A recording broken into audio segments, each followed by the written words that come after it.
سورۃ الکہف. کتنا حسین اتفاق ہے، آج جمعہ بھی ہے اور سورۃ الکہف بھی پڑھی جا رہی ہے. اس سورت کی ابتدائی 10 آیات اور آخری 10 آیات کی فضیلت احادیث میں بیان کی گئی ہے. آپ نے فرمایا جو ان کو یاد کرے گا اور پڑھے گا وہ فتنہ دجال سے محفوظ رہے گا.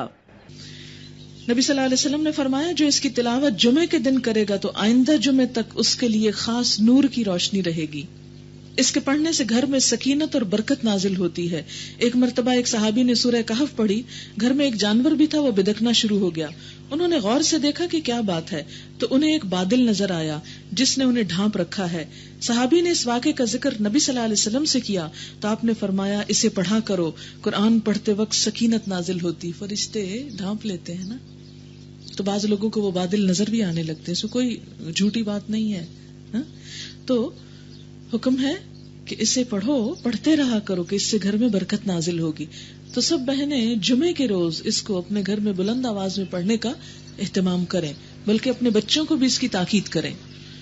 سورۃ الکہف. بسم اللہ الرحمن الرحیم. الحمد للہ الذی انزل علی عبدہ الکتاب ولم یجعل لہ عوجا قیما لینذر بأسا شدیدا من لدنہ ویبشر المؤمنین الذین یعملون الصالحات ان لہم اجرا حسنا ماکثین فیہ ابدا وَيُنذِرَ الَّذِينَ قَالُوا اتَّخَذَ اللَّهُ وَلَدًا مَا لَهُم بِهِ مِنْ عِلْمٍ وَلَا لِآبَائِهِمْ كَبُرَتْ كَلِمَةً تَخْرُجُ مِنْ أَفْوَاهِهِمْ إِنْ يَقُولُونَ إِلَّا كَذِبًا فَلَعَلَّكَ بَاخِعٌ نَفْسَكَ عَلَى آثَارِهِمْ إِن لَّمْ يُؤْمِنُوا بِهَذَا الْحَدِيثِ أَسَفًا إِنَّا جَعَلْنَا مَا عَلَى الْأَرْضِ زِينَةً لَّهَا لِنَبْلُوَهُمْ أَيُّهُمْ أَحْسَنُ عَمَلًا وَإِنَّا لَجَاعِلُونَ مَا عَلَيْهَا سَعِيدًا جُرُزًا أَمْ حَسِبْتَ أَنَّ أَصْحَابَ الْكَهْفِ وَالرَّقِيمِ كَانُوا مِنْ آيَاتِنَا عَجَبًا إِذْ أَوَى الْفِتْيَةُ إِلَى الْكَهْفِ فَقَالُوا رَبَّنَا آتِنَا مِنْ لَدُنْكَ رَحْمَةً وَهَيِّئْ لَنَا مِنْ أَمْرِنَا رَشَدًا. تعریف اللہ کے لیے ہے جس نے اپنے بندے پر یہ کتاب نازل کی اور اس میں کوئی ٹیڑھ نہ رکھی. ٹھیک ٹھیک سیدھی بات کہنے والی کتاب، کھری بات کہنے والی کتاب، تاکہ وہ لوگوں کو خدا کے سخت عذاب سے خبردار کر دے اور ایمان لا کر نیک عمل کرنے والوں کو خوشخبری دے دے کہ ان کے لیے اچھا اجر ہے جس میں وہ ہمیشہ رہیں گے، اور ان لوگوں کو ڈرا دے جو کہتے ہیں کہ اللہ نے کسی کو بیٹا بنایا. اس بات کا نہ انہیں کوئی علم ہے نہ ان کے باپ دادا کو تھا، اگر وہ باپ دادا کی بات کرتے ہیں تو بڑی بات ہے جو ان کے منہ سے نکلتی ہے وہ محض جھوٹ بکتے ہیں. اچھا تو اے محمد صلی اللہ علیہ وسلم، شاید تم ان کے پیچھے غم کے مارے اپنی جان کھو دینے والے ہو اگر یہ اس تعلیم پر ایمان نہ لائے. اتنا دکھ اور درد تھا آپ کے دل میں لوگوں کے لیے کہ کاش لوگ مان جائیں. فرمایا لگتا ہے اپنی جان گلا دو گے اگر نہیں مانیں گے. کیا ہم میں سے کسی کے دل میں ایسا درد ہے کہ کاش سب لوگ سمجھ جائیں اور میں ان کی خدمت کے لیے کچھ کر سکوں؟ واقعہ یہ ہے کہ جو کچھ سر و سامان بھی زمین پر ہے اس کو ہم نے زمین کی زینت بنایا ہے. جو کچھ زمین کے اوپر ہے یہ سب کیا ہے؟ زمین کا حسن، خوبصورتی، زینت. اور کس لیے ہے؟ تاکہ ان لوگوں کو آزمائیں، آزمائش کے طور پر کہ ان میں کون اچھے کام کرنے والا ہے، احسن عمل کرنے والا ہے. ہم سب کا امتحان ہے کہ اس دنیا میں رہتے ہوئے ہم اپنے اللہ کو کتنا یاد کرتے ہیں. آخرکار اس سب کو یعنی زمین کے اوپر جو کچھ ہے، خواہ ہمارے گھر ہیں یا باغ ہیں یا نعمتیں ہیں یا ہم خود ہیں، ان سب کو ہٹا کر ہم ایک چٹیل میدان بنا دینے والے ہیں. کیا تم سمجھتے ہو کہ غار اور کتبے والے ہماری کوئی بڑی عجیب نشانیوں میں سے تھے؟ جب وہ چند نوجوان غار میں پناہ گزین ہوئے اور انہوں نے کہا کہ اے پروردگار ہم کو اپنی رحمت خاص سے نواز اور ہمارا معاملہ درست کر دے، تو ہم نے انہیں اسی غار میں تھپک کر سال ہا سال کے لیے گہری نیند سلا دیا. پھر ہم نے انہیں اٹھایا تاکہ دیکھے کہ ان دونوں گروہوں کے درمیان کون اپنی مدت کا ٹھیک شمار کرتا ہے. یہ ہوا یہ کہ ہم ان کا اصل قصہ تمہیں سناتے ہی کس کی کہانی بیان ہونے لگی ہے. وہ چند نوجوان تھے جو اپنے رب پر ایمان لے آئے تھے. یہ چند نوجوانوں کی کہانی ہے جو ایمان لائے تھے. نوجوان، ینگ پیپل. اور ہم نے ان کو ہدایت میں ترقی بخشی تھی. ہدایت ملی، آنکھیں کھلی تو بہت آگے بڑھ گئے اس میدان میں. ہم نے ان کے دل اس وقت مضبوط کر دیے جب وہ اٹھے اور انہوں نے اعلان کر دیا کہ ہمارا رب تو بس وہی ہے جو آسمانوں اور زمین کا رب ہے، ہم اسے چھوڑ کر کسی دوسرے کو معبود نہ پکاریں گے، یعنی کسی اور کی بات نہ مانیں گے. اگر ہم ایسا کریں تو بالکل بے جا بات کریں گے. پھر انہوں نے آپس میں ایک دوسرے سے کہا، یہ ہماری قوم تو رب کائنات کو چھوڑ کر دوسرے خدا بنا بیٹھی ہے. یہ لوگ ان کے معبود ہونے پر کوئی واضح دلیل کیوں نہیں لاتے؟ آخر اس شخص سے بڑا ظالم اور کون ہو سکتا ہے جو اللہ پر جھوٹ باندھے؟ اب جب کہ تم ان سے اور ان کے معبودان غیر اللہ سے بے تعلق ہو چکے ہو تو چلو اب فلاں غار میں چل کر پناہ لو. یعنی چند نوجوان انہوں نے اپنا ایمان ڈکلیئر کر دیا کہ آج کے بعد بس ہم اللہ کی بات مانیں گے. تو ہوا کیا، ان کی اس بات سے پوری قوم ان کی دشمن ہو گئی اور ان کے قتل کے درپے ہو گئی. تو انہوں نے کیا کیا؟ ایمان کو نہیں چھوڑا، گھر بار چھوڑ دیے. کہتے ہیں کہ ایلیٹ کے بچے تھے، بہت انفلوئنشل پیپل کے بچے تھے کہ جو اپنے بچوں کے ہدایت پہ آنے سے گھبرا اٹھے. تو انہوں نے طرح طرح کی دھمکیاں دی، لیکن انہوں نے اپنے سارے عیش و عشرت کے سامان چھوڑے اور اللہ کے لیے اپنے گھروں کو چھوڑ کر ایک جنگل میں آ کر ایک غار کے اندر چھپ بیٹھے اپنا ایمان بچانے کے لیے. تھکا کے جب سو گئے تو کئی 100 سال سوئے رہے. تمہارا رب تم پر اپنی رحمت کا دامن وسیع کر دے گا اور تمہارے کام کے لیے سر و سامان مہیا کرے گا. جیسے سورۃ بنی اسرائیل کے شروع میں آتا ہے نا کہ اللہ کے سوا کسی کو اپنا کارساز نہ بناؤ، تو اس کا عملی نمونہ ہے یہ لوگ. تم انہیں غار میں دیکھتے تو تمہیں یوں نظر آتا کہ سورج جب نکلتا ہے تو ان کے غار کو چھوڑ کر دائیں جانب چڑھ جاتا ہے، اور جب وہ سورج غروب ہوتا تو ان سے بچ کر بائیں جانب اتر جاتا. سورج نے رستہ بدل لیا ان کی خاطر. اس طرح اللہ دنیا کو مسخر کر دیتا ہے اس شخص کے لیے جو اللہ کے لیے کوئی قربانی کر کے نکلتا ہے. اور وہ ہے کہ غار کے اندر ایک وسیع جگہ میں پڑے ہوئے ہیں. یہ اللہ کی نشانیوں میں سے ایک ہے. جس کو اللہ ہدایت دے وہی ہدایت پانے والا ہے، اور جسے اللہ بھٹکا دے اس کے لیے تم کوئی ولی مرشد نہیں پا سکتے. تم انہیں دیکھ کر یہ سمجھتے کہ وہ جاگ رہے ہیں، حالانکہ وہ سو رہے تھے. ہم انہیں دائیں بائیں کروٹ دلواتے رہتے تھے تاکہ بیڈ سورز نہ ہو جائیں. اللہ تعالیٰ خود سائیڈز بدلوا رہے ہیں ان کی. اور ان کا کتا غار کے دہانے پہ ہاتھ پھیلائے بیٹھا تھا رکھوالی کو. کیسے اللہ انتظام کر رہا ہے حفاظت کے، کیونکہ وہ اللہ کی خاطر سب آرام چھوڑ کے آئے تھے. اگر تم کہیں جھانک کر انہیں دیکھتے تو الٹے پاؤں بھاگ کھڑے ہوتے اور تم پر ان کے نظارے سے دہشت بیٹھ جاتی. اور اسی عجیب کرشمے سے ہم نے انہیں اٹھا بٹھایا تاکہ ذرا آپس میں پوچھ گچھ کریں. ان میں سے ایک نے پوچھا، کہو کتنی دیر اس حال میں رہے؟ دوسروں نے کہا، شاید دن بھر یا اس سے کچھ کم رہے ہوں گے. پھر وہ بولے، اللہ ہی بہتر جانتا ہے کہ ہمارا وقت کتنا اس حال میں گزرا. چلو اب اپنے میں سے کسی کو چاندی کا یہ سکہ دے کر شہر بھیجیں تاکہ وہ دیکھے کہ سب سے اچھا کھانا کہاں ملتا ہے. سب سے اچھا کھانا، اللہ والے تھے سب سے اچھا کھانا کھا رہے ہیں. کیونکہ ہمارے ہاں تو اللہ والے ہونے کا تصور کیا ہے؟ اچھا کھانا چھوڑ دو، وہاں سے وہ کچھ کھانے کے لیے لائے. بات یہ ہے کہ اپنی حیثیت اور حلال کی کمائی میں سے جو اچھا کھا سکتے ہو کھاؤ، بس اسراف نہ کرو، ضائع نہ کرو، ویسٹ نہ کرو، تکبر نہ کرو، کھا کر کسی کو حقیر نہ سمجھو. اور چاہیے کہ ذرا ہوشیاری سے کام کرے، ایسا نہ ہو کہ وہ کسی کو ہمارے یہاں ہونے سے خبردار کر بیٹھے. اگر کہیں ان لوگوں کا ہاتھ ہم پر پڑ گیا تو بس سنسار ہی کر ڈالیں گے، یا پھر زبردستی ہمیں اپنی ملت میں واپس لے جائیں گے، اور ایسا ہوا تو ہم کبھی فلاح نہ پا سکیں گے. اس طرح ہم نے اہل شہر کو ان کے حال پہ مطلع کیا تاکہ لوگ جان لیں کہ اللہ کا وعدہ سچا ہے اور یہ کہ قیامت کی گھڑی بے شک آ کر رہے گی. مگر ذرا خیال کرو، جب سوچنے کی اصل بات یہ تھی اس وقت وہ آپس میں اس بات پہ جھگڑ رہے تھے کہ ان اصحاب کہف کے ساتھ کیا کیا جائے. کچھ لوگوں نے کہا ان پہ ایک دیوار چن دو، ان کا رب ہی ان کے معاملے کو بہتر جانتا ہے. مگر جو لوگ ان کے معاملات پر غالب تھے انہوں نے کہا ہم تو ان پر ایک عبادت گاہ بنائیں گے. یہ بھی قدیم زمانے سے مسئلہ چلا آ رہا ہے کہ نیک لوگوں کی قبر پر عبادت گاہ. حالانکہ نبی صلی اللہ علیہ وسلم نے منع فرمایا ہے، اللہ نے لعنت فرمائی قبروں کی زیارت کرنے والی عورتوں پر، یعنی کثرت سے جو کرتی ہیں، قبروں پہ مسجدیں بنانے اور چراغ روشن کرنے والوں پر۔ قبر کے اوپر چراغ روشن کرنے سے منع کیا گیا، کیوں؟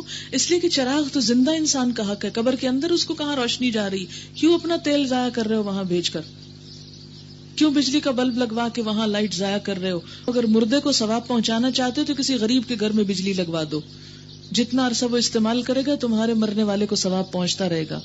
کوئی یوز لیس اور بیکار کام کرنے سے روکا جس کا مرنے والے کو فائدہ کچھ نہیں۔ نبی صلی اللہ علیہ وسلم نے فرمایا، خبردار رہو، تم سے پہلے لوگ اپنے انبیاء کی قبروں کو عبادت گاہ بنا لیتے تھے، میں تمہیں اس حرکت سے منع کرتا ہوں۔ آج کل بہت سے لوگ یہ کہتے ہیں کہ پھر مسجد نبی کے اندر حضور کی قبر کیوں؟ تو بات یہ ہے کہ مسجد اس سے ہٹ کر تھی، یہ تو جب مسجد کی توسیع ہوئی تو آٹومیٹیکلی وہ بیچ میں آ گئی۔ نبی صلی اللہ علیہ وسلم کو جب دفنایا گیا تو مسجد کے اندر نہیں دفنایا گیا تھا، یا آپ کے دفن کرنے کے بعد اس پر مسجد نہیں بنائی گئی تھی، وہ تو ایک ضرورت کے تحت اس طرف کو پھیل گئی۔ پھر آپ صلی اللہ علیہ وسلم نے فرمایا، اللہ نے لعنت فرمائی یہود اور نصارہ پر، انہوں نے اپنے انبیاء کی قبروں کو عبادت گاہ بنا لیا، یعنی قبروں پہ جا کے عبادت نہیں کرنی چاہیے۔ ان لوگوں کا حال یہ تھا کہ اگر ان میں کوئی مرد صالح ہوتا تو اس کے مرنے کے بعد اس کی قبر پہ مسجدیں بناتے، اس کی تصویریں تیار کرتے، یہ قیامت کے روز بدترین مخلوق ہوں گے۔ یہ بخاری اور مسلم کی روایت ہے، صحیح ترین حدیث ہے۔ کچھ لوگ کہیں گے کہ وہ 3 تھے، چوتھا ان کا کتا تھا، کچھ دوسرے کہہ دیں گے کہ 5 تھے، چھٹا ان کا کتا تھا۔ یہ سب بے تکی ہانکتے ہیں۔ پیچھے کہا گیا نا، جس چیز کا علم نہیں اس کا پیچھا مت کرو۔ جب تمہیں پتہ ہی نہیں تو خود سے اندازے کرنے کی کیا ضرورت تھے؟ اور اس سے کیا فرق پڑتا ہے کہ وہ کتنے تھے؟ بس تھے جتنے بھی تھے۔ تمہارے لیے اصل میسج کیا ان کے واقعے میں؟ کہ ایمان بچانے کے لیے اللہ کے دین کی خاطر بڑی سے بڑی قربانی کرنی پڑے تو بھی کر گزرو۔ ہم تو چھوٹی سی بات پہ آ کے رک جاتے، نہیں آج بڑی مجبوری، آج نہیں قرآن سننے جا سکتے، آج تو گھر میں یہ مسئلہ ہو گیا ہے۔ کوئی چھوٹی سی بات جو خلاف توقع ہو جائے، مثال کے طور پر آج کل بچوں کی چھٹیاں ہو گئی، بہت سی مائیں شاید آج نہ آئی ہوں کہ اب بچوں کو کون دیکھے، تو آپ دیکھیں کہ بچوں کو چھوڑ کے آپ بازار بھی تو چلے جاتے ہیں، بچوں کو چھوڑ کے آپ سو بھی تو جاتے ہیں، لیکن بچوں کو چھوڑ کر قرآن کیوں نہیں پڑھا جا سکتا؟ 2-2.5 گھنٹے کی تو بات ہے۔ اگر بچیاں بڑی ہیں تو ان کو ساتھ لے آئیں، پیچھے بیٹھ جائیں، ساتھ ان کو بھی بٹھا لیں، لیکن اس چانس کو مس نہیں کریں۔ اللہ کی راہ میں جو نکلے ہیں نکلتے چلے جائیں۔ اگر بہت چھوٹے بھی ہیں تو بہت پیچھے بھی آپ بیٹھ جائیں، تو آپ ان کے ساتھ بھی کچھ نہ کچھ سن لیں گے، بالکل محروم نہیں رہیں گے۔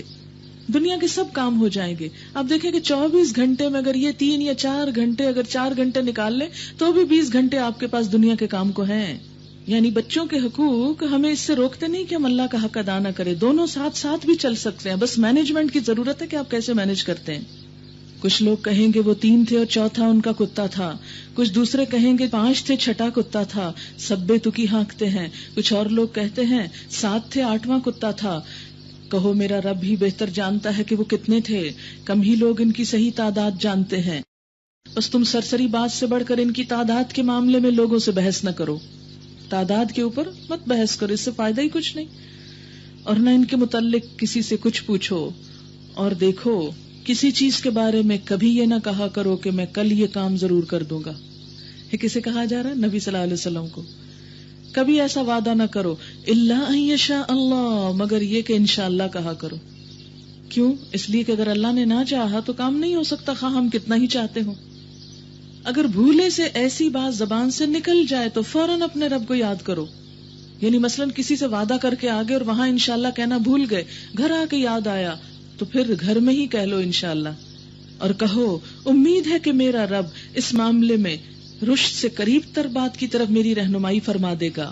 اور وہ اپنے غار میں 300 سال رہے، کچھ لوگ مدت کے شمار میں 9 سال اور بڑھ گئے ہیں۔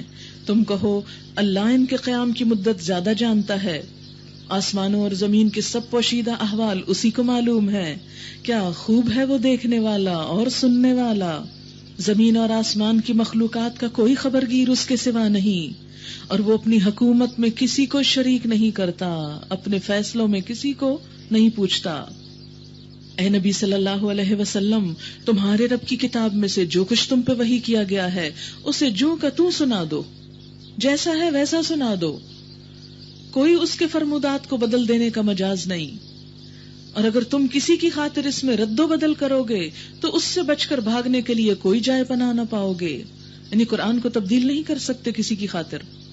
اور اپنے دل کو ان لوگوں کی معیت پر مطمئن کرو جو اپنے رب کی رضا کے طلبگار بن کر صبح و شام اسے پکارتے ہیں اور ان سے نگاہ ہرگز نہ پھیرو. کس کو کہا جا رہا ہے؟ نبی صلی اللہ علیہ وسلم کو جو اللہ کے نبی ہیں. کیا کہ نیک لوگوں کی صحبت کو مت چھوڑو. کیا تم دنیا کی زینت پسند کرتے ہو؟ عموماً انسان نیک لوگوں کو چھوڑ کر کن چیزوں میں مشغول ہوتا ہے؟ اٹریکشن کی چیزوں. فرمایا نہیں، دنیا تو ضرورت کی چیز ہے، لیکن اس کے ساتھ ساتھ کیا کرو کہ نیک لوگ ان کی مجلس میں اگر دنیا بہت نہیں بھی ملتی، مثلاً یہاں آپ آتے ہیں، کوئی بڑی پارٹی آپ کو نہیں بھی دی جاتی، کچھ نہ کھانے کو ملے، تب بھی آنے کا بڑا فائدہ ہے. روح جو بہت کچھ لے رہی ہے. کسی ایسے شخص کی اطاعت نہ کرو جس کے دل کو ہم نے اپنی یاد سے غافل کر دیا. غافل انسان کی بات نہ مانو. اور جس نے اپنی خواہش نفس کی پیروی اختیار کر لی، یعنی جو اپنے دل کی مانتا ہے، تم اس کی نہ مانو.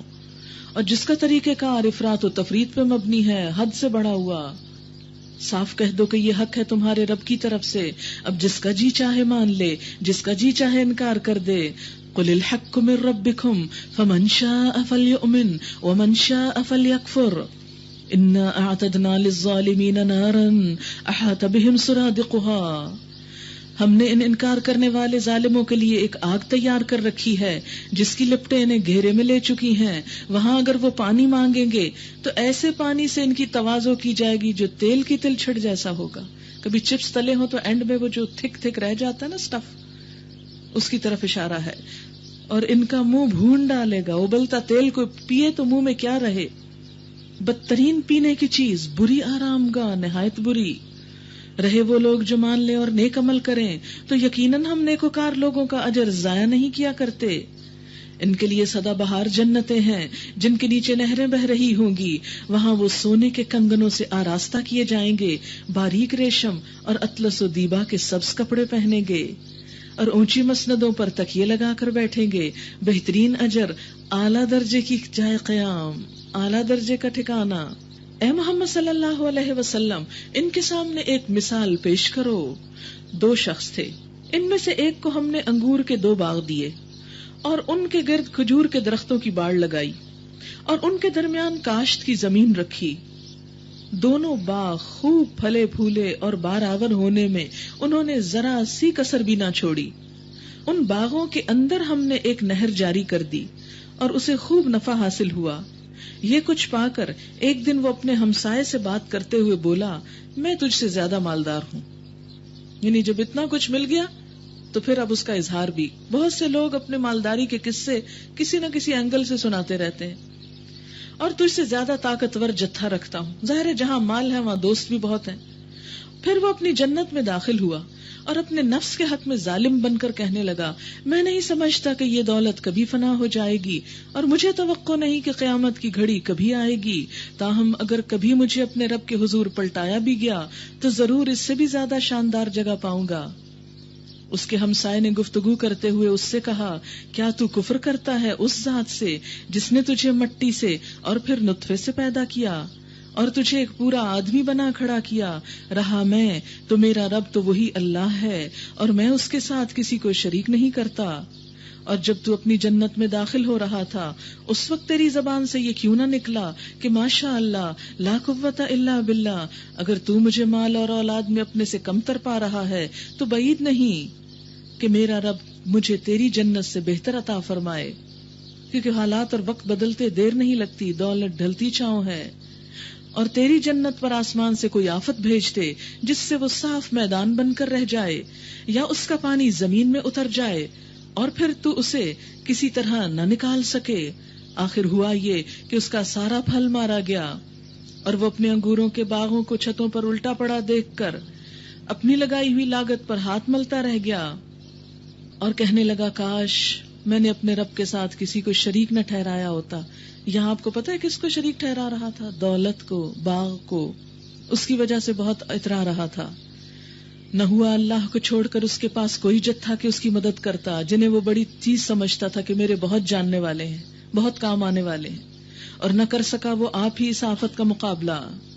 اس وقت معلوم ہوا کہ کارسازی کا سارا اختیار خدائے برحق ہی کے لیے ہے. انعام وہی بہتر ہے جو وہ بخشے، انجام وہی بخیر ہے جو وہ دکھائے.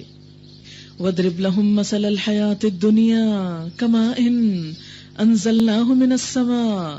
اور اے نبی صلی اللہ علیہ وسلم انہیں دنیا کی حقیقت اس مثال سے سمجھاؤ کہ آج ہم نے آسمان سے پانی برسا دیا تو زمین کی پود خوب گھنی ہو گئی، خوب مال حاصل ہو گیا.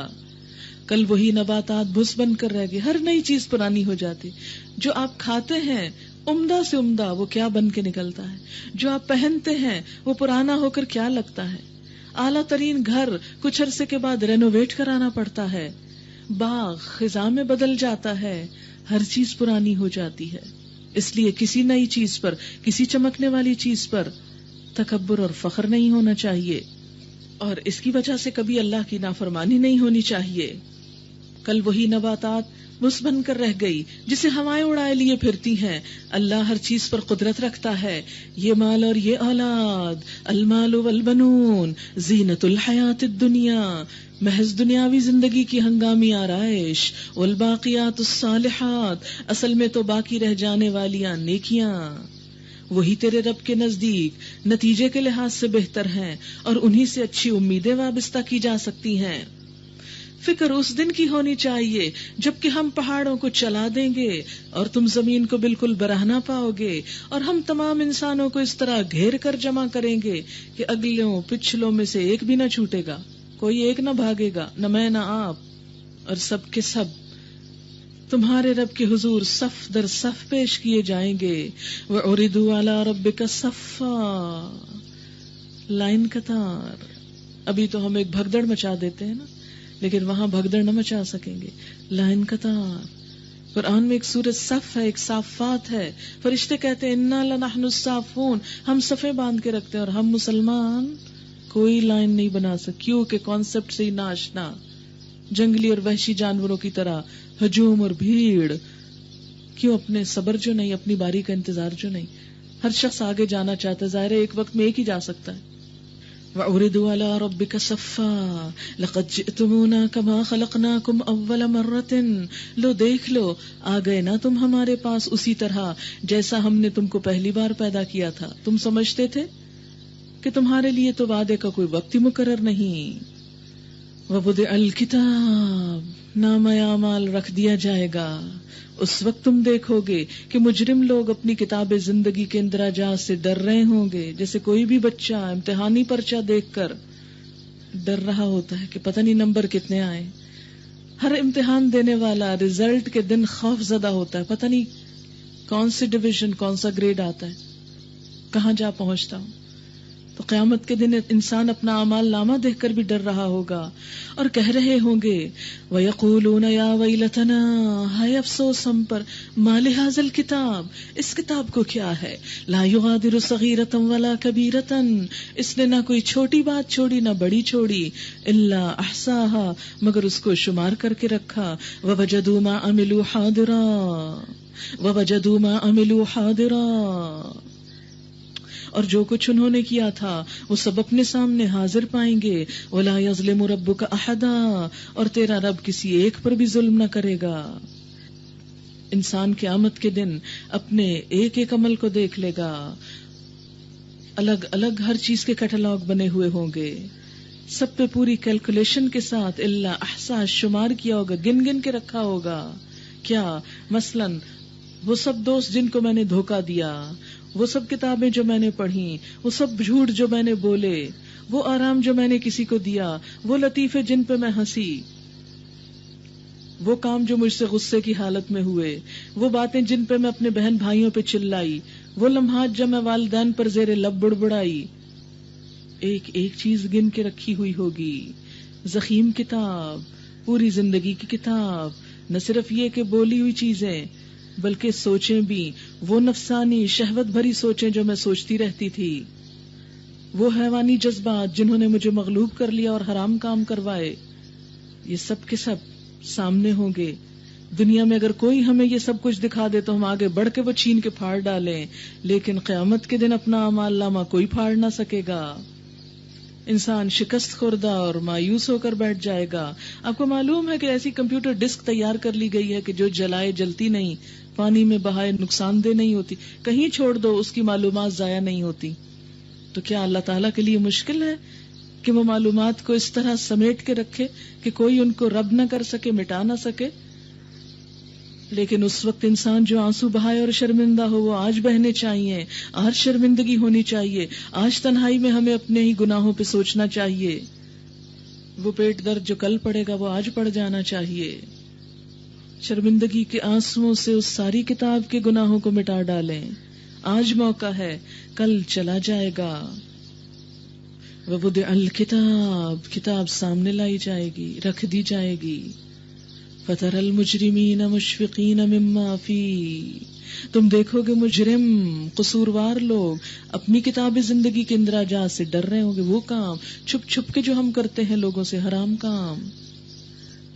کہیں گے کیا ہوا اس کتاب کو؟ کچھ بھی نہیں چھوٹا، ایک اشارہ بھی نہیں چھوٹا. بعض اوقات ہم اشاروں سے ہنس دیتے ہیں، کسی پہ زیر لب مسکراتے ہیں کسی کی بات دیکھ کر، وہ بھی لکھ لیا جاتا ہے. اور تیرا رب کسی پہ ظلم نہ کرے گا. یاد کرو جب ہم نے فرشتوں سے کہا تھا کہ آدم کو سجدہ کرو تو انہوں نے سجدہ کیا مگر ابلیس نے نہ کیا. کان من الجن، یہ ابلیس جنوں میں سے تھا، اس لیے اپنے رب کے حکم کی اطاعت سے نکل گیا، کیونکہ آزادی ہے نا جنوں کو بھی. اب کیا تم مجھے چھوڑ کر اس کو اور اس کی ذریت کو اپنا دوست بناتے ہو؟ مجھے چھوڑ کر اسے اپنا سرپرست بناتے ہو، مددگار سمجھتے ہو، حالانکہ وہ تمہارے دشمن ہیں. بڑا ہی برا بدل ہے جسے ظالم لوگ اختیار کر رہے ہیں. میں نے آسمان و زمین پیدا کرتے وقت ان کو نہیں بلایا تھا اور نہ خود ان کی اپنی تخلیق میں انہیں شریک کیا تھا. یہ میرا کام نہیں کہ گمراہ کرنے والوں کو اپنا مددگار بنایا کروں. پھر کیا کریں گے یہ لوگ اس روز جبکہ ان کا رب ان سے کہے گا کہ پکارو اب ان ہستیوں کو جنہیں تم میرا شریک سمجھ بیٹھے تھے.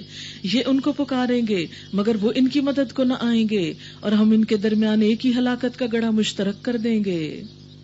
سارے مجرم اس روز آگ دیکھ لیں گے اور سمجھ لیں گے کہ اب انہیں اس میں گرنا ہے، اور وہ اس سے بچنے کے لیے کوئی جائے پناہ نہ پائیں گے. وَلَقَدْ صَرَّفْنَا فِي هَذَا الْقُرْآنِ لِلنَّاسِ مِنْ كُلِّ مَثَلٍ وَكَانَ الْإِنسَانُ أَكْثَرَ شَيْءٍ جَدَلًا. ہم نے اس قرآن میں لوگوں کو طرح طرح سے سمجھایا مگر انسان بڑا ہی جھگڑالو واقع ہوا. ان کے سامنے جب ہدایت آئی تو اسے ماننے اور اپنے رب کے حضور معافی چاہنے سے آخر ان کو کس چیز نے روک دیا؟ اس کے سوا اور کچھ نہیں کہ وہ منتظر ہیں کہ ان کے ساتھ بھی وہی کچھ ہو جو پچھلی قوموں کے ساتھ ہو چکا، یا یہ کہ وہ عذاب کو سامنے آتے دیکھ لیں. رسولوں کو ہم اس کام کے سوا اور کسی غرض کے لیے نہیں بھیجتے کہ وہ بشارت اور تنبیہ کی خدمت انجام دیں، مگر کافروں کا حال یہ ہے کہ وہ باطل کے ہتھیار لے کر حق کو نیچا دکھانے کی کوشش کرتے ہیں، اور انہوں نے میری آیات کو اور ان تنبیہات کو جو انہیں کی گئیں مذاق بنا لیا ہے. افسوس کہ آج ہم مسلمانوں نے خود اپنے قرآن اور اس کے احکامات کا مذاق بنا لیا. اور اس شخص سے بڑھ کر ظالم اور کون ہے جسے اس کے رب کی آیات سنا کر نصیحت کی جائے اور وہ ان سے منہ پھیر لے، اللہ کی بات سن کے منہ موڑ کے چلا جائے اور اس برے انجام کو بھول جائے جس کا سر و سامان اس نے اپنے لیے خود اپنے ہاتھوں کیا ہے. جن لوگوں نے یہ روش اختیار کی ہے ان کے دلوں پر ہم نے غلاف چڑھا دیے ہیں جو انہیں قرآن کی بات سمجھنے نہیں دیتے، اور ان کے کانوں میں ہم نے گرانی پیدا کر دی. تم انہیں ہدایت کی طرف کتنا ہی بلاؤ وہ اس حالت میں کبھی ہدایت نہ پائیں گے. تیرا رب بڑا درگزر کرنے والا اور رحیم ہے، وہ ان کے کرتوتوں پر انہیں پکڑنا چاہتا تو جلد ہی عذاب بھیج دیتا، مگر ان کے لیے وعدے کا ایک وقت مقرر ہے اور اس سے بچ کر بھاگ نکلنے کی یہ کوئی راہ نہ پائیں گے. یہ عذاب رسیدہ بستیاں تمہارے سامنے موجود ہیں، انہوں نے جب ظلم کیا تو ہم نے انہیں ہلاک کر دیا، اور ان میں سے ہر ایک کی ہلاکت کے لیے ہم نے وقت مقرر کر رکھا تھا. اب موسیٰ علیہ السلام اور خضر علیہ السلام کا قصہ. خضر کا نام تو بہت لوگوں نے سن رکھا ہوگا اور بہت سی کہانیاں بھی وابستہ ہیں ان کے ساتھ. بہرحال ان کی اصل حقیقت کیا ہے وہ قرآن سے آپ کو پتہ چلے گی. کہا جاتا ہے کہ ایک سائل کے جواب میں موسیٰ علیہ السلام نے کہہ دیا کہ اس وقت مجھ سے بڑا کوئی عالم نہیں. تو اللہ تعالیٰ کو یہ جملہ پسند نہیں آیا. تو اگر ان کا پسند نہیں آیا تو ہمارا، اگر ہم میں سے کوئی یہ کہے کہ میں سب سے زیادہ جانتا ہوں، مجھے سب پتا ہے، بہت ناپسندیدہ جملہ ہے کہ کوئی کہے مجھے سب پتا ہے. اور وحی کے ذریعے انہیں مطلع کیا کہ ہمارا ایک بندہ خضر جو تجھ سے بھی بڑا عالم ہے حضرت موسیٰ نے پوچھا یا اللہ اس سے ملاقات کس طرح ہو سکتی، کیونکہ نیک لوگ ہمیشہ بڑے علماء کی ملاقات کے شوقین ہوتے ہیں۔ اللہ تعالیٰ نے فرمایا جہاں دو سمندر ملتے ہیں وہیں ہمارا وہ بندہ تمہیں ملے گا۔ نیز فرمایا کہ مچھلی ساتھ لے جاؤ، جہاں مچھلی تمہاری ٹوکری سے نکل کر غائب ہو جائے تو سمجھ لینا یہی مقام ہے۔ چنانچہ انہوں نے مچھلی لی اور سفر شروع کر دیا۔ وَإِذْ قَالَ مُوسَىٰ لِفَتَاهُ لَا أَبْرَحُ حَتَّىٰ أَبْلُغَ مَجْمَعَ الْبَحْرَيْنِ۔ ذرا ان کو وہ قصہ سناؤ جو موسیٰ علیہ السلام کو پیش آیا تھا جبکہ موسیٰ علیہ السلام نے اپنے خادم سے کہا تھا، کہتے ہیں یہ یوشع بن نون تھے جو ان کے بعد نبی بھی ہوئے لیکن آپ کی صحبت میں رہے اور آپ کی خدمت بھی کرتے تھے، کہ میں اپنا سفر ختم نہ کروں گا جب تک کہ دو دریاؤں کے سنگم پر نہ پہنچ جاؤں، کیونکہ اللہ تعالیٰ نے یہی فرمایا تھا کہ وہاں تک جاؤ خضر سے ملنا ہے۔ تو اس سے کیا پتہ چلتا ہے کہ علم حاصل کرنے کے لیے سفر کرنا ضروری ہوتا ہے، اور کتنا سفر ابھی دیکھیے، ورنہ ایک زمانہ دراز تک چلتا ہی رہوں گا، یعنی لمبے سے لمبا سفر بھی کرنا پڑے تو کر جاؤ۔ بس جب وہ ان کے سنگم پر پہنچے تو اپنی مچھلی سے غافل ہو گئے اور وہ نکل کر اس طرح دریا میں چلی گئی جیسے کوئی سرنگ لگی ہو۔ آگے جا کر موسیٰ علیہ السلام نے اپنے خادم سے کہا لاؤ ہمارا ناشتہ، آج کے سفر میں تو ہم بری طرح تھک گئے۔ ایسا کہنا کوئی گناہ کی بات نہیں، اگر سفر میں کبھی انسان تھک جائے اور کہے کہ میں تھک گیا ہوں، کوئی حرج نہیں، نیچرل سا اظہار ہے۔ خادم نے کہا آپ نے دیکھا یہ کیا ہوا؟ جب ہم اس چٹان کے پاس ٹھہرے ہوئے تھے اس وقت مجھے مچھلی کا خیال نہ رہا اور شیطان نے مجھ کو ایسا غافل کیا کہ میں اس کا ذکر آپ سے کرنا بھول گیا۔ مچھلی تو عجیب طریقے سے نکل کر دریا میں چلی گئی۔ اب آپ حیران ہوگے کہ بھلا یہ کیسے؟ یہ اللہ کی قدرت ہر چیز پر غالب ہے۔ موسیٰ علیہ السلام نے کہا اسی کی تو ہمیں تلاش تھی، ہمیں تو وہیں جانا تھا۔ چنانچہ وہ دونوں اپنے نقش قدم پہ پھر واپس ہوئے۔ یعنی اگر علم کی تلاش میں راستہ بھول جائیں تو تھک کر گھر نہ جائیں، پھر واپس آ کر بھی ڈھونڈ لیں۔ موسیٰ علیہ السلام نے کہا اسی کی ہمیں تلاش تھی۔ چنانچہ وہ دونوں اپنے نقش قدم پر واپس ہوئے اور انہوں نے ہمارے بندوں میں سے ایک بندے کو پایا جسے ہم نے اپنی رحمت سے نوازا تھا اور اپنی طرف سے ایک خاص علم عطا کیا تھا، خاص علم۔ موسیٰ علیہ السلام نے اس سے کہا کیا میں آپ کے ساتھ رہ سکتا ہوں تاکہ آپ مجھے بھی اس دانش کی تعلیم دے جو آپ کو سکھائی گئی؟ یعنی کسی سے علم حاصل کرنے کے لیے اس کی مجلس صحبت میں بیٹھنے کے لیے اس سے اجازت لینا اخلاق کا ایک حصہ ہے۔ اس نے جواب دیا آپ میرے ساتھ صبر نہیں کر سکتے، یعنی علم کا راستہ صبر کا راستہ ہے اور آپ صبر نہیں رکھتے، اور جس چیز کی آپ کو خبر نہ ہو آخر اس پر صبر کر بھی کیسے سکتے ہیں؟ یعنی جو علم انسان کے پاس نہیں ہوتا، انسان چاہتا جلدی سے مل جائے، لیکن علم کے لیے صبر ضروری ہوتا ہے۔ موسیٰ نے کہا علیہ السلام انشاءاللہ آپ مجھے صابر پائیں گے، یعنی ڈٹرمینیشن دیکھیے، اور میں کسی معاملے میں آپ کی نافرمانی نہ کروں گا، یعنی اگر کمٹمنٹ کی ہے تو استاد کی نافرمانی نہیں، پھر استاد کی مرضی پہ چلنا ہوگا۔ اس نے کہا اچھا اگر آپ میرے ساتھ چلتے ہیں تو مجھ سے کوئی بات نہ پوچھیں جب تک کہ میں خود اس کا آپ سے ذکر نہ کروں، یعنی بہت زیادہ سوال نہ کریں، میں خود ہی بتاؤں گا جو بھی میں کروں گا۔ اب وہ دونوں روانہ ہوئے، یہاں تک کہ وہ ایک کشتی میں سوار ہو گئے تو اس شخص نے کشتی میں شگاف ڈال دیا۔ موسیٰ علیہ السلام نے کہا آپ نے اس میں شگاف ڈال دیا تاکہ سب کشتی والوں کو ڈبو دیں، یعنی فوراً ہی استاد کے کام پر تنقید، یہ تو آپ نے ایک سخت حرکت کر ڈالی۔ اس نے کہا میں نے تم سے کہا نہ تھا تم میرے ساتھ صبر نہیں کر سکتے، میری پالیسی کو سمجھ نہیں سکتے، اس لیے تم مجھ سے علم نہیں حاصل کر سکو گے۔ موسیٰ علیہ السلام نے کہا بھول چوک پر مجھے نہ پکڑیے، میرے معاملے میں آپ ذرا سختی سے کام نہ لیں، استاد سے ریکویسٹ کی جا سکتی ہے کہ ذرا ہم سے نرمی سے معاملہ کریں۔ پھر وہ دونوں چلے یہاں تک کہ ان کو ایک لڑکا ملا اور اس شخص نے اسے قتل کر دیا۔ خضر علیہ السلام نے لڑکا قتل کر دیا۔ موسیٰ علیہ السلام نے کہا آپ نے ایک بے گناہ کی جان لے لی، حالانکہ اس نے کسی کا خون نہ کیا تھا، یہ کام تو آپ نے بہت برا کیا۔ اس نے کہا خضر نے میں نے تم سے کہا نہ تھا کہ تم میرے ساتھ صبر نہیں کر سکتے؟ موسیٰ علیہ السلام نے کہا اس کے بعد اگر میں آپ سے کچھ پوچھوں تو آپ مجھے ساتھ نہ رکھیں، لیجیے اب تو میری طرف سے آپ کو عذر مل گیا، استاد کو راضی کر لینا چاہیے اگر وہ ناراض ہو جائے۔ پھر وہ آگے چلے یہاں تک کہ ایک بستی میں پہنچے اور وہاں کے لوگوں سے کھانا مانگا، مگر انہوں نے ان دونوں کی ضیافت سے انکار کر دیا۔ انہوں نے وہاں ایک دیوار دیکھی جو گر رہی تھی، اس شخص نے اس دیوار کو پھر قائم کر دیا۔ موسیٰ علیہ السلام نے کہا اگر آپ چاہتے تو اس کام کی اجرت لے سکتے تھے۔ اس نے کہا بس میرا تمہارا ساتھ ختم ہوا۔ اس پر حضور صلی اللہ علیہ وسلم نے فرمایا کاش موسیٰ علیہ السلام ایسا نہ کرتے تو ہمیں کچھ اور باتیں بھی معلوم ہو جاتی ان کے ذریعے، یعنی نہ کہتے کہ آپ اس کے بعد مجھے ساتھ نہ رکھتے۔ بہرحال اب میں تمہیں ان باتوں کی حقیقت بتاتا ہوں جن پر تم صبر نہ کر سکے۔ اس کشتی کا معاملہ یہ ہے کہ وہ چند غریب آدمیوں کی تھی جو دریا میں محنت مزدوری کرتے تھے. میں نے چاہا اسے آبدار کر دوں کیونکہ آگے ایک ایسے بادشاہ کا علاقہ تھا جو ہر کشتی کو زبردستی چھین لیتا تھا. رہا وہ لڑکا تو اس کے والدین مومن تھے. ہمیں اندیشہ ہوا کہ یہ لڑکا اپنی سرکشی اور کفر سے ان کو تنگ کرے گا، اس لیے ہم نے چاہا کہ ان کا رب اس کے بدلے ان کو ایسی اولاد دے جو اخلاق میں بھی اس سے بہتر ہو اور جس سے صلہ رحمی بھی زیادہ متوقع ہو.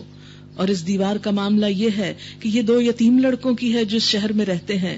اس دیوار کے نیچے ان بچوں کے لیے خزانہ مدفون ہے. ان کا باپ ایک نیک آدمی تھا، اس لیے تمہارے رب نے چاہا کہ یہ دونوں بچے بالغ ہوں اور اپنا خزانہ نکال لیں. یہ تمہارے رب کی رحمت کی بنا پہ کیا گیا. وما فعلته عن امری، میں نے کچھ اپنے اختیار سے نہیں کر دیا. ذالک تأویل ما لم تستطع علیہ صبرا، یہ ہے حقیقت ان باتوں کی جن پہ تم صبر نہ کر سکے. وآخر دعوانا ان الحمد للہ رب العالمین. سبحانک اللہم وبحمدک نشہد ان لا الہ الا انت نستغفرک ونتوب الیک. نحمدہ ونصلی علی رسولہ الکریم. اما بعد فاعوذ باللہ من الشیطان الرجیم. بسم اللہ الرحمن الرحیم. رب اشرح لي صدري ويسر لي امري واحلل عقدة من لساني يفقهوا قولي. قال الم اقل لك انك لن تستطيع معي صبرا. قال ان سألتك عن شيء بعدها فلا تصاحبني قد بلغت من لدني عذرا. فانطلقا حتى اذا اتيا اهل قرية استطعما اهلها فابوا ان يضيفوهما فوجدا فيها جدارا يريد أن ينقض فأقامه. قال لو شئت لاتخذت عليه أجرا. قال هذا فراق بيني وبينك سأنبئك بتأويل ما لم تستطع عليه صبرا. شروع کرتی ہوں اللہ کے نام سے جو بے انتہا مہربان نہایت رحم فرمانے والا ہے. اس نے کہا میں نے تم سے کہا نہ تھا کہ تم میرے ساتھ صبر نہیں کر سکتے. موسیٰ علیہ السلام نے کہا اس کے بعد اگر میں آپ سے کچھ پوچھوں تو آپ مجھے ساتھ نہ رکھیں. لیجئے اب تو میری طرف سے آپ کو عذر مل گیا.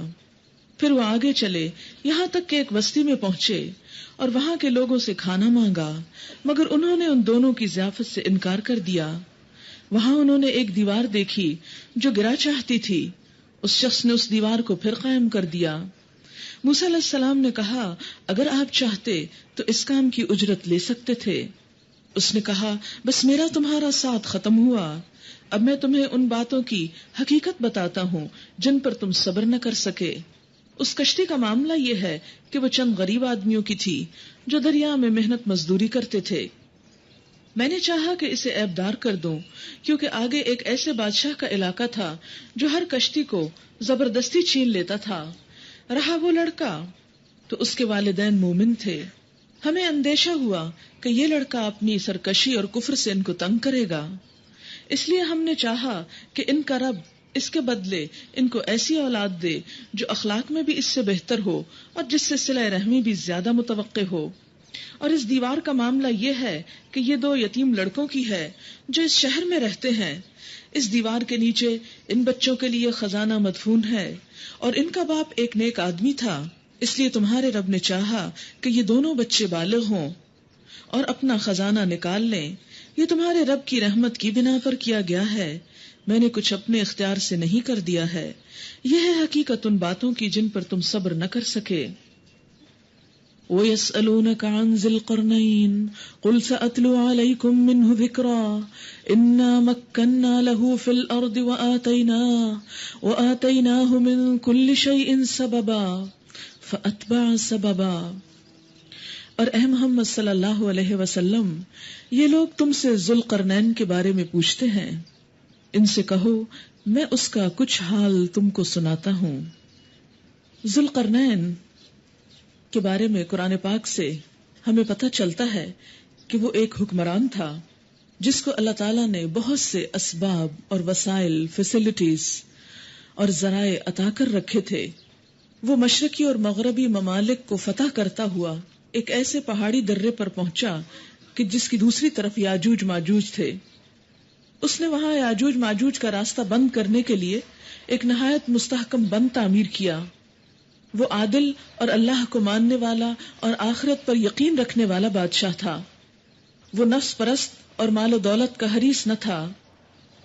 کہا جاتا ہے کہ یہ تمام صفات جس پر فٹ آتی ہیں وہ مشہور تاریخی شخصیت جسے سائرس کے نام سے یا ذوالقرنین کے نام سے پہچانا جاتا ہے، جو بہت ہی قابل قدر خدمات انجام دے کر دنیا سے رخصت ہوا.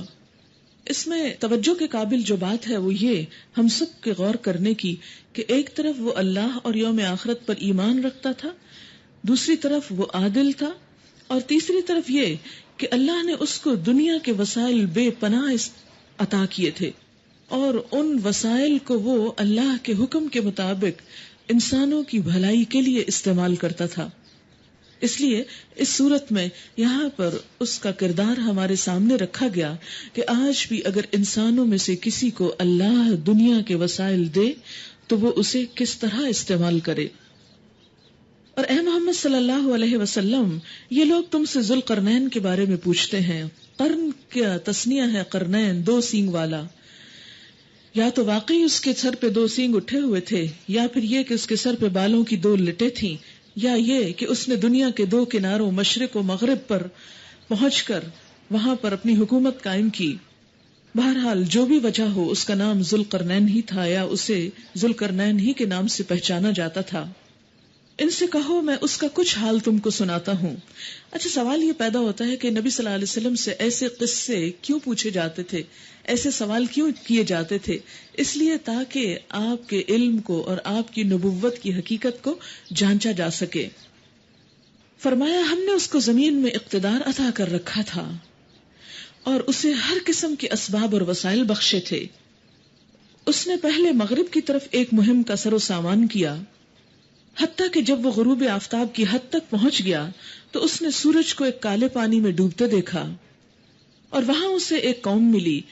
ہم نے کہا اے ذوالقرنین، تجھے یہ قدرت بھی حاصل ہے کہ ان کو تکلیف پہنچائے اور یہ بھی کہ ان کے ساتھ نیک رویہ اختیار کرے. یعنی اللہ نے اس کو اتنی اتھارٹی دے رکھی تھی کہ وہ لوگوں کے ساتھ جو چاہے معاملہ کرے. لیکن اس نے کہا جو ان میں سے ظلم کرے گا ہم اس کو سزا دیں گے، پھر وہ اپنے رب کی طرف پلٹایا جائے گا اور وہ اسے اور زیادہ سخت عذاب دے گا. اور جو ان میں سے ایمان لائے گا اور نیک عمل کرے گا اس کے لیے اچھی جزا ہے اور ہم اس کو نرم احکام دیں گے. پھر اس نے ایک دوسری مہم کی تیاری کی، یہاں تک کہ طلوع آفتاب کی حد تک جا پہنچا. وہاں اس نے دیکھا کہ سورج ایک ایسی قوم پر طلوع ہو رہا ہے جس کے لیے دھوپ سے بچنے کا کوئی سامان ہم نے فراہم نہیں کیا. یعنی ایسے کسی صحرا میں رہنے والے لوگ تھے جہاں کوئی پہاڑ یا درخت وغیرہ بھی نہ تھے. یہ حال تھا ان کا، اور ذوالقرنین کے پاس جو کچھ تھا اسے ہم جانتے تھے. پھر اس نے ایک اور مہم کا سامان کیا، یہاں تک کہ جب دو پہاڑوں کے درمیان پہنچا تو اسے ایک ایسی قوم ملی جو مشکل ہی سے کوئی بات سمجھتی تھی، یعنی لینگویج بیریئر تھا. ان لوگوں نے کہا کہ اے ذوالقرنین، یاجوج اور ماجوج اس زمین میں فساد پھیلاتے ہیں، تو کیا ہم تجھے کوئی ٹیکس اس کام کے لیے دیں کہ تو ہمارے اور ان کے درمیان ایک بند تعمیر کر دے؟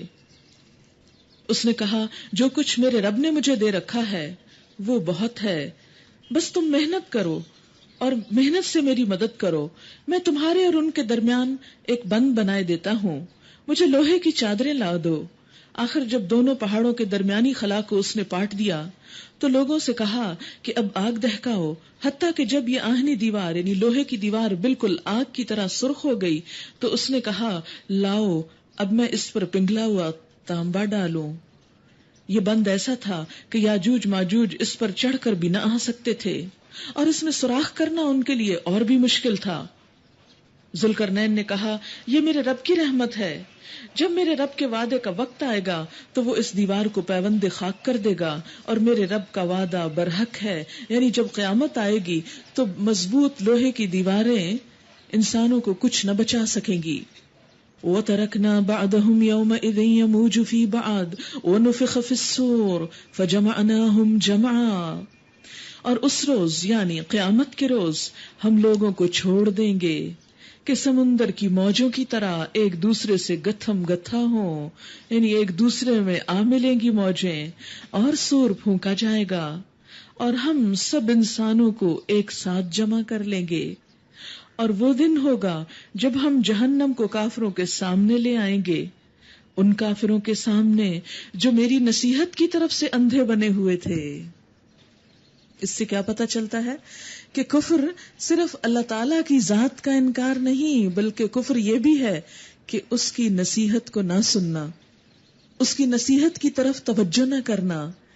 اور یہاں پر آپ دیکھیں کہ بہت قابل غور ہیں یہ الفاظ عربی کے، الذین کانت اعینہم فی غطاء عن ذکری، وہ جن کی نگاہیں میرے ذکر سے ڈھکی ہوئی تھی، یعنی میرے ذکر کو پڑھتے نہیں تھے۔ ذکر پھر کون سا ذکر ہے؟ یہاں قرآن مراد ہے کہ میرے قرآن کی طرف نگاہ کرنے کا ان کو وقت نہیں تھا، اور دوسری طرف وَكَانُوا لَا يَسْتَطِيعُونَ السَّمْعَ، وہ سننے کی استطاعت بھی نہ رکھتے تھے، انہیں سننے کی توفیق بھی نہ تھی، وہ سننا بھی نہ چاہتے تھے۔ اس سے کیا پتہ چلتا ہے کہ اگر کوئی شخص پڑھ نہ سکتا ہو تو اسے کم از کم قرآن سننا تو ضرور چاہیے، اور سننے کے مواقع کو ہاتھ سے جانے نہیں دینا چاہیے۔ افحسب الذین کفروا ان یتخذوا عبادی من دونی اولیاء انا اعتدنا جہنم للکافرین نزلا۔ تو کیا یہ لوگ جنہوں نے کفر اختیار کیا ہے یہ خیال رکھتے ہیں کہ مجھے چھوڑ کر میرے بندوں کو اپنا کارساز بنا لیں؟ ہم نے ایسے کافروں کی ضیافت کے لیے جہنم تیار کر رکھی ہے۔ یہ کن کافروں کی بات ہو رہی ہے؟ یہ کن کا ذکر ہے جو اللہ کو چھوڑ کر اللہ کے بندوں کو اپنا مددگار سمجھیں، کارساز سمجھیں؟ جو اللہ کے بندوں، جیسے بہت سے بندے اللہ کے مرے ہوئے نیک بندوں کو اپنا کارساز سمجھتے ہیں، اپنا مددگار سمجھتے ہیں کہ وہ انہیں اللہ سے کچھ لے کر دیں گے، یا انہیں جب اللہ تعالیٰ پکڑے گا تو یہ چھڑا لیں گے۔ جیسے ہمارے ہاں ایک مشہور شعر ہے، خدا جو پکڑے چھڑا لے محمد، محمد کا پکڑا چھڑا کوئی نہیں سکتا۔ صریح شرک ہے۔ کس طرح ہو سکتا ہے کہ اللہ تعالیٰ کسی کو پکڑنا چاہیں اور پھر کوئی اور اس پکڑے ہوئے کو چھڑا لے، اور اگر حضور صلی اللہ علیہ وسلم پکڑے تو کوئی بھی نہ چھڑا سکے؟ اسی کو غلو کہا جاتا ہے۔ اے محمد صلی اللہ علیہ وسلم، ان سے کہو، کن سے؟ لوگوں سے۔ کیا؟ قل هل ننبئکم بالاخسرین اعمالا، قل هل ننبئکم بالاخسرین اعمالا، کیا ہم تم کو بتائیں کہ اپنے اعمال میں سب سے زیادہ ناکام اور نامراد لوگ کون ہیں؟ جو کام بھی کرتے ہیں لیکن اس کے باوجود وہ ناکام بھی ہیں، ان کے کام ان کو کوئی فائدہ نہ دیں گے۔ کون ہیں وہ لوگ؟ الذین ضل سعیہم فی الحیاۃ الدنیا وہم یحسبون انہم یحسنون صنعا، یہ وہ لوگ ہیں جن کی دنیا کی زندگی میں ہی ان کی ساری کوششیں بھٹکی رہیں، جن کی ساری کوششیں ان کی دنیا کی زندگی میں ہی گم ہو کر رہ گئیں، یعنی جن کا اٹھنا بیٹھنا جینا مرنا بھاگ دوڑ سب کا سب صرف اور صرف دنیا کے لیے تھا، اور اس میں آخرت کا کچھ بھی حصہ نہ تھا۔ کہیں وہ ہم تو نہیں کہ ہماری ساری کوششیں صرف دنیا کے لیے ہوں اور آخرت کا کچھ بھی حصہ نہ ہو؟ الذین ضل سعیہم فی الحیاۃ الدنیا وہم یحسبون انہم یحسنون صنعا، اور وہ سمجھتے ہیں کہ وہ بہت اچھے کام کر رہے ہیں، وہ سب کچھ ٹھیک کر رہے ہیں۔ اولئک الذین کفروا بآیات ربہم، یہی وہ لوگ ہیں جنہوں نے اپنے رب کی آیات کو ماننے سے انکار کیا، کیونکہ رب کی آیات تو یہ بتاتی ہیں کہ انسان کو صرف اس دنیا کے لیے نہیں دوسری دنیا کے لیے بھی کوشش کرنی ہے، اور یہیں پر کرنی ہے۔ یہ دنیا، یہ وقت ہمیں صرف اس دنیا کو سنوارنے کے لیے ہی نہیں ملا، یہ وقت ہمیں اس دنیا کو سنوارنے کے لیے بھی ملا ہے۔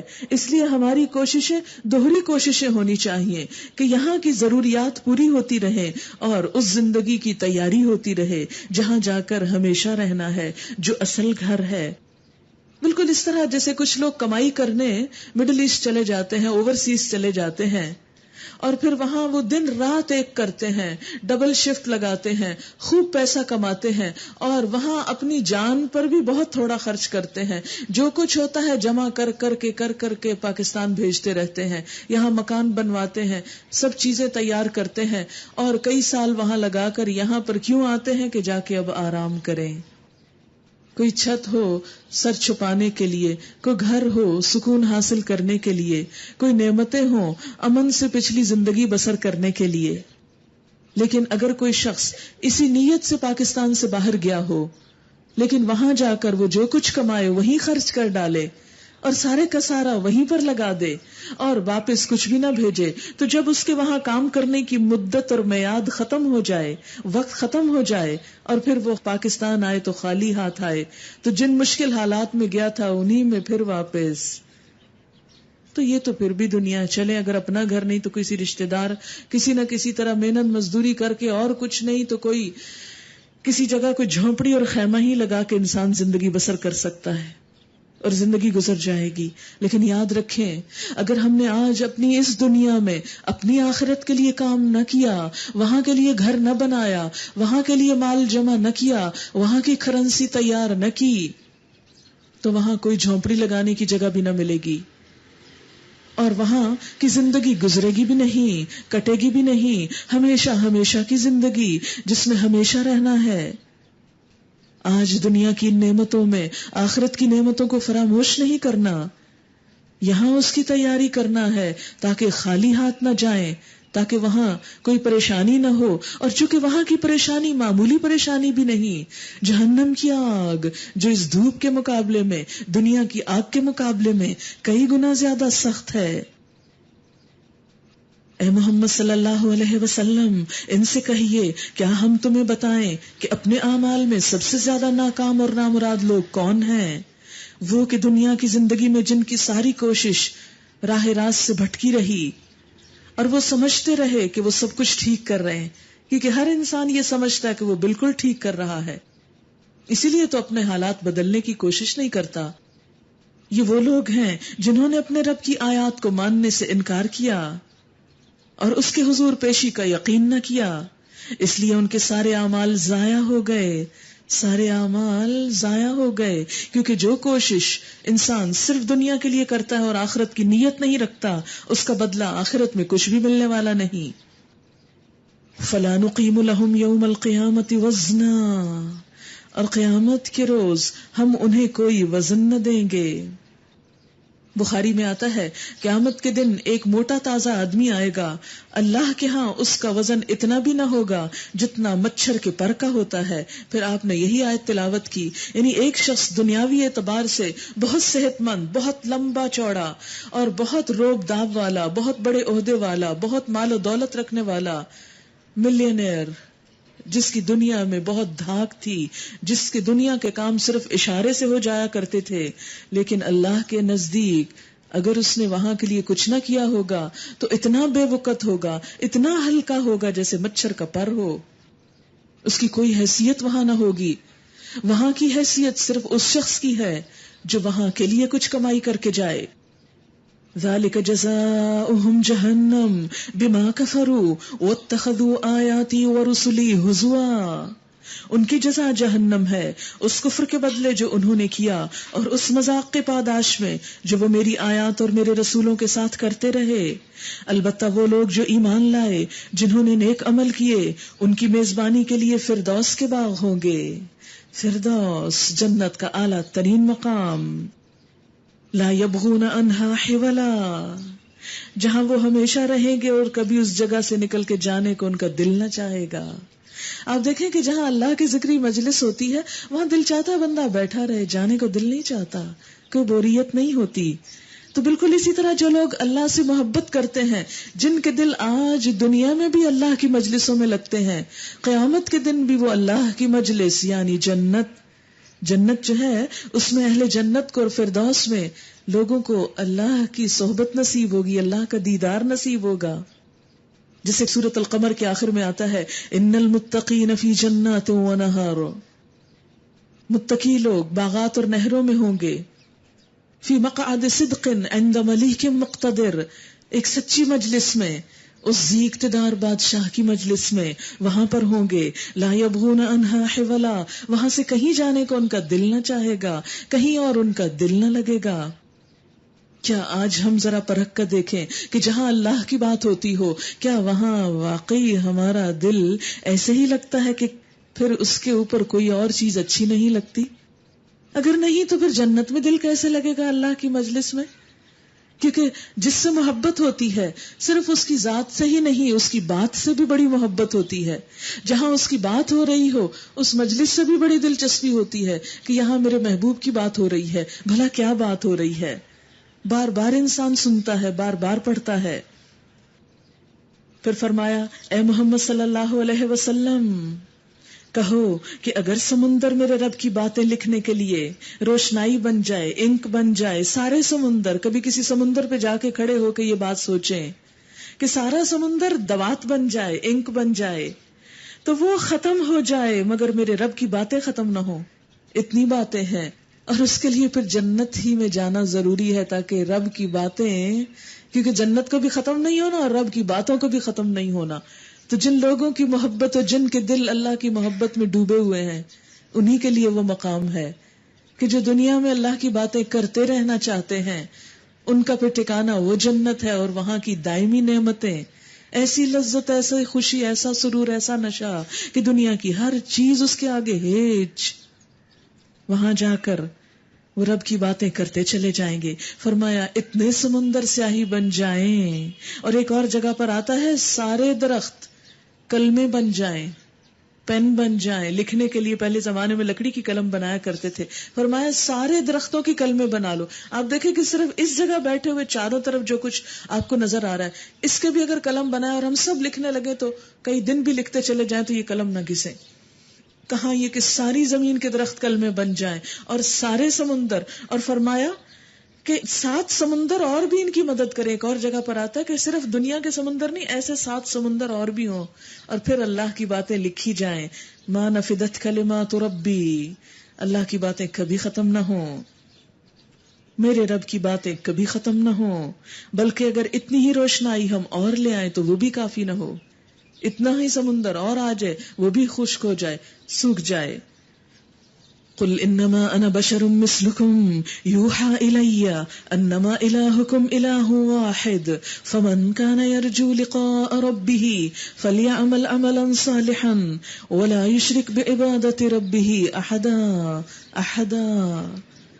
اے محمد صلی اللہ علیہ وسلم کہہ دیجئے کہ میں تو ایک انسان ہوں تم ہی جیسا.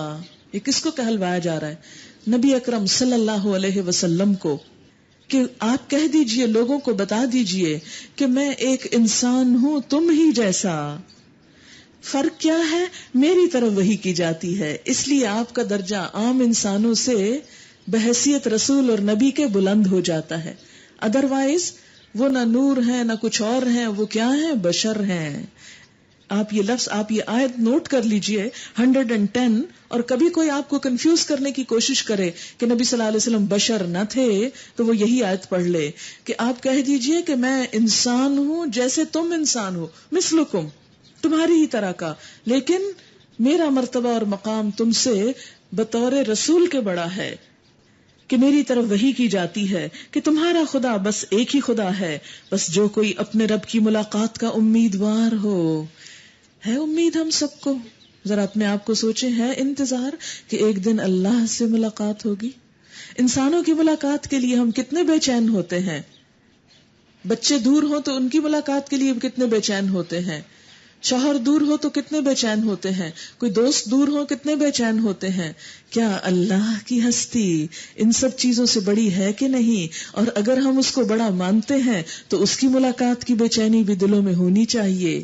فرمایا جس کو انتظار ہے، جو ملاقات چاہتا ہے اللہ سے، پھر اسے تیاری کیا کرنی ہے. آپ دیکھیں کسی بڑے انسان سے جب ملاقات کے لیے انسان جاتا ہے تو کیا کرتا ہے؟ اچھے کپڑے پہنتا ہے، تیار ہو کے جاتا ہے، بار بار شیشے میں اپنی شکل دیکھتا ہے، کیسا لگتا ہوں کہ فلاں کی ملاقات کے لیے جا رہا ہوں، کیا میں اس کی نگاہوں میں جچ جاؤں گا؟ کہاں میرے اس چہرے پہ کوئی ایسی چیز تو نہیں جو اس کو بری لگے گی؟ ہاں، کسی پارٹی میں جانا ہو کتنا اپنے آپ کو سنوارتے ہیں. فرمایا جو اللہ کے سامنے جا کے کھڑا ہونا چاہتا ہے اسے بھی کچھ ساتھ لے کے جانا چاہیے، اسے بھی کچھ اپنا میک اپ کر لینا چاہیے، میک اپ، لیکن وہ شکل کا نہیں، عمل کا. فَلْيَعْمَلْ عَمَلًا صَالِحًا وَلَا يُشْرِكْ بِعِبَادَةِ رَبِّهِ أَحَدًا. اسے چاہیے کہ نیک عمل کرے اور بندگی میں اپنے رب کے ساتھ کسی کو شریک نہ کرے، کسی اور کو برابر نہ ٹھہرائے. جو کام اللہ کے لیے کرے بس اسی کے لیے کرے، کسی پہ احسان نہ جتائے، کسی سے اس کا بدلہ اور صلہ نہ چاہے. یہ ہے تیاری اللہ سے ملاقات کے لیے، اللہ کی محبت میں.